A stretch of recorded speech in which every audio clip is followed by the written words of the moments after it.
Assalamu alaikum. This is Manzoor sir.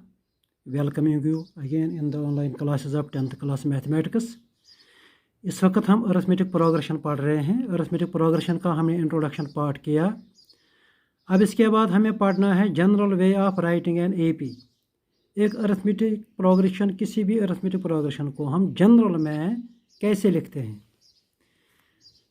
सबसे पहले यहाँ पर हम बताएंगे कि अगर आपके पास कोई भी अरिथमेटिक प्रोग्रेशन है, उसकी जो फर्स्ट टर्म है, फर्स्ट टर्म को हम आम तौर पर A1 नाम देते हैं जनरल में, अगर कोई भी एपी है, या T1 second term.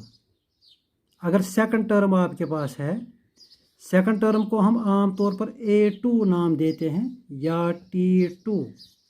Third term को हम इसी तरह A3 और T3 नाम देते हैं। Fourth term is named as A4 or T4 and so on. So on this basis we can write any AP। अगर आपके पास कोई भी अरिथमेटिक प्रोग्रेशन जनरल में, तो उसको हम इस तरह से लिख सकते हैं A1, A2, A1 मीन्स पहली term, A2 second term, A3, A4, A5, A6, A7, ऐसे डैश डैश डैश। या आप लिख सकते हैं T1, T2, T3 कुछ भी हो सकता है, T3 means third term, T4, T5, T6, T7 and so on. अब इसके बाद suppose we have an AP whose first term is suppose A। अब A1 के बजाय अगर सपोज पहली टर्म को मैं खाली A नाम दूंगा। जब बहुत सारी टर्मों को आपको लिखना है, फिर इस तरह से हम लिख सकते हैं A1, A2। उस वक्त हम ये नीचे ये नंबर लगाते हैं, सबस्क्रिप्ट जिसको हम बोलते हैं। तो 1, 2, 3, 4 इससे डिस्टिंग्विश होती है पहली टर्म, दूसरी टर्म, तीसरी टर्म, चौथी टर्म। लेकिन अगर आपको खाली पहली टर्म को नाम देना है तो उस वक्त हम खाली ए भी बोल सकते हैं। ए पहली टर्म को हम आम तौर पर, अगर खाली पहली टर्म का आपको नाम देना तो हम ए नाम दे सकते हैं। Suppose we have an A P whose first term is A and common difference.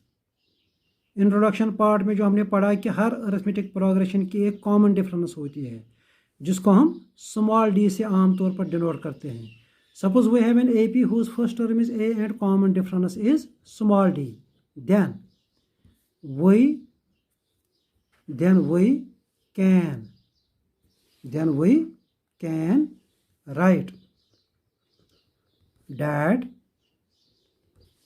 we can write that AP as। तब हम उस AP को इस तरह से लिख सकते हैं ना, पहली टर्म क्या है, पहली टर्म है A, तो हम लिखेंगे A। अब इसके बाद हमने बोला कॉमन डिफरेंस है D, तो इसका मतलब हुआ कि इसी A को वो कॉमन डिफरेंस ऐड होगी, तो we will get second term. तो सेकंड टर्म फिर क्या होगी, A प्लस D। पिछले जो हमने इंट्रोडक्शन पार्ट में हमने जो बताया था, अगर सपोज आपके पास कोई सीक्वेंस है 5, उसमें पहली टर्म अगर 5 है, उसके बाद अगर कॉमन डिफरेंस उसमें 2 है, तो second term will B 5 + 2 7, third term will B 7 + 2 9, उसके बाद फोर्थ टर्म विल बी 9 + 2 11, तो वो 2 ऐड होता जाएगा। तो यहाँ पर भी अगर कॉमन डिफरेंस जनरल में हम बात करेंगे, अगर कॉमन डिफरेंस D है तो पहली टर्म को कॉमन डिफरेंस ऐड होगी, तो we will get second term. अच्छा, यहाँ अगर उल्टा आप सोचोगे, अगर सेकंड टर्म में से देखो, अगर A + D में से अगर आप A सब्ट्रैक्ट करोगे तो क्या निकलेगा, A + D - A, वहाँ पे आपको D निकलेगा। तो यही अरिथमेटिक प्रोग्रेशन की प्रॉपर्टी होती है। तो सेकंड टर्म और फर्स्ट टर्म की डिफरेंस D होनी चाहिए, वो तो यहाँ पे है। अच्छा, आप थर्ड टर्म, सेकंड टर्म को आप यही D ऐड कीजिए, तो we should get third term. A + D को अगर हम D ऐड करेंगे, A + D + D, तो we will get A + 2D। तो third term will be A plus 2d। ये किसी भी अरिथमेटिक प्रोग्रेशन को हम जनरल में इस वक्त लिख रहे हैं। अच्छा, इसी के बाद थर्ड टर्म को आप फिर से डी ऐड कीजिए, तो you will get A plus 2d plus D, that is a plus 3d। A plus 3d को आप फिर से डी ऐड कीजिए, you will get A plus 4d। तो इस तरह से ये सिलसिला चलता रहेगा। यहाँ पर देखिए, अगर रिवर्स में भी आप सोचेंगे ना, ए प्लस 3d में से आप ए प्लस 2d जब सब्ट्रैक्ट करेंगे, ए में से ए कैंसिल होगा, 3d में से 2d जब सब्ट्रैक्ट होगा तो वहाँ पे हमें निकलेगा d।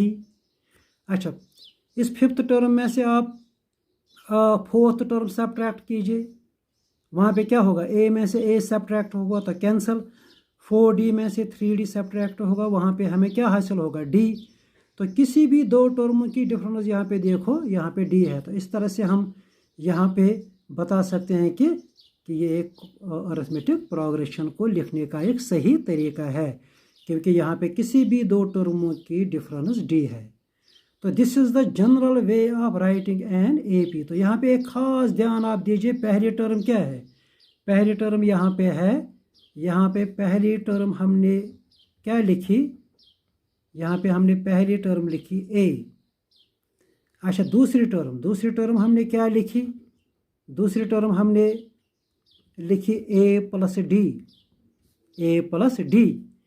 थर्ड टर्म हमने यहाँ पे लिखी, थर्ड टर्म हमने लिखी A plus first second third.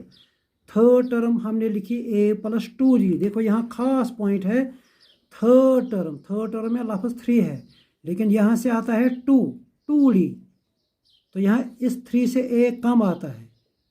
अच्छा, सेकंड टर्म में आता है खाली 1d। अच्छा, इस तरह फोर्थ टर्म यहाँ पे ज़रा देखिए, first second third fourth term क्या है, A प्लस 3d। तो फोर्थ टर्म देखो, फोर्थ टर्म क्या है, A प्लस 3। इस 4 से A कम यहाँ पे एक नंबर आता है, fourth term A plus 3d। तो इसी पैटर्न को चलाते हुए हम कह सकते हैं कि अगर सपोज आपको 10th टर्म निकालनी है, किसी भी AP की अगर आपको 10th टर्म निकालनी है, ज़रा वो गैस कीजिए वो क्या होगी, that will be A plus 9d। इस 10 से एक नंबर कम। अगर आपको सपोज 20th टर्म निकालनी है किसी भी AP की, तो वो क्या होगी, A प्लस इस 20 से एक कम 19d। अगर आपको सपोज 50th टर्म निकालनी है किसी भी AP की, तो वो क्या होगी, वो होगी A प्लस 50 से एक कम, यानी कि 49d। यह हमने ऊपर में जो हमने ये AP को जनरल में लिखने का जो तरीका बताया, ये यही से हम सीखते हैं। फोर्थ टर्म 1 2 3 4, फोर्थ टर्म हम देखते हैं A plus 3d, fifth term हम देखते हैं A प्लस 4d। तो इसी से हमने लिखा, इसी से हम अंदाज़ा करेंगे कि 50th term will be A plus 49d।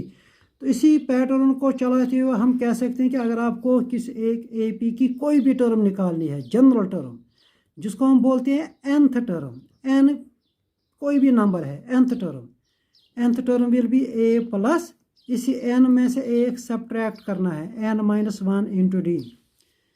nth term of an AP is A plus n minus 1 into d। तो यहाँ से हम एक फार्मूला बनाते हैं, nth term of an AP is A plus n minus 1 into d। इसको हम लिखते हैं Tn, और वी कैन से An। अगर आपको किसी भी अरिथमेटिक प्रोग्रेशन की An या Tn यानी कि जनरल टर्म निकालनी है, तो आपको उसके लिए फार्मूला है A मीनस first term plus n, जो भी टर्म आपको निकालनी है वो n यहाँ पे लिखो, A plus n minus 1 into d। तो ये एक फार्मूला है, एक मोस्ट इम्पॉर्टेंट फार्मूला है अरिथमेटिक प्रोग्रेशन में जनरल टर्म निकालने के लिए। An और Tn is equal to A plus n minus 1 into d। तो ये आज का दूसरा लेसन था, general way of writing an AP। अब हमने यहाँ पे सीखा कि एक अरिथमेटिक प्रोग्रेशन को हम जनरल में किसी पर्टिकुलर नंबर का जिक्र न करते हुए हम जनरल में एक AP को कैसे लिखते हैं। First term, second term, third term को कैसे नाम देते हैं। उसके बाद हमने यहाँ पे सीखा है कि फर्स्ट टर्म क्या होती है, सेकंड टर्म ए और डी में अगर आप लिखोगे first term, second term, third term, fourth term क्या होती है, तो एक ए पी को हम कैसे लिखते हैं। तो लास्ट में हमने इसी में से एक इम्पॉर्टेंट फार्मूला बनाई कि एक ए पी की जनरल टर्म क्या होती है। तो होप आपने ये सब समझ लिया होगा। तो इंशाल्लाह बाकी अगले लेक्चर में। अस्सलाम वालेकुम।